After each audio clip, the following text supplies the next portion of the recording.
I'm here in London, England, and I just got done teaching a day about using the solution-focused approach, and really working to highlight your client's strengths and resources and how to use that to motivate change. And something came up in the training course that I think is so important, and that we in the field don't always talk about, that I thought I'd make a video about it and share it with everybody. And that thing is the idea of persistence. So during this day of training, I did a few live demonstrations where I saw clients in front of the audience, and they were, the people in the audience, one of the things that they commented on is how persistent I was in the therapy. Meaning, when I asked a question, I didn't give up on the question until the client answered it, even if the client had a hard time answering it. And this is such a hugely important component of using the solution-focused approach, because very often we ask clients questions and they struggle to answer them. And it's not surprising, because I'm often seeing clients who are there at a difficult time in their life, who are there when they think lowly of themselves, and I'm asking questions that they haven't thought of before.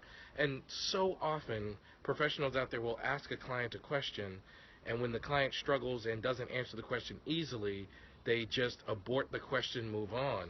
But there's so much richness in allowing the client to think and wrestle and struggle, and then come to the question and come through the answer that's meaningful for them. One of the sessions I did today was this kid, and I asked him what difference it would make to be behaving in a particular way that his mother was requesting.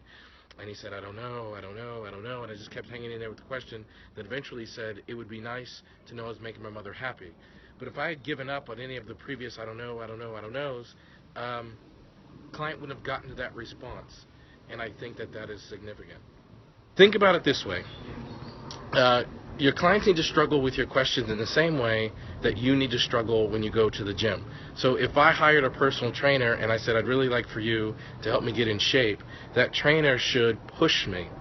And when I'm struggling to push the weight, or I'm struggling to run, or I'm struggling to do the sit-ups, if the trainer said, let me do that for you, it wouldn't have the impact on me. That I have to struggle through it in order to get better, in order to grow. And I think the same thing is true when clients responding to our solution-focused questions.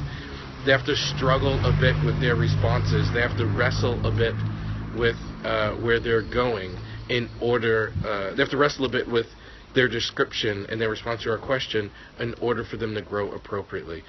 And I think that all of the solution-focused questions and the things we use in session, the miracle question and desired outcomes and scaling questions, those things are all super important, but you've got to make sure you're mixing in a little persistence, because a lot of times clients don't answer your questions easily, but you got to hang in there because there's so much growth in there for them just in the ability to answer the question. It's not about you, but when I go to the gym and I do a little bit more than I thought I could do, or I accomplish a task that at first felt daunting, I feel proud and a sense of satisfaction.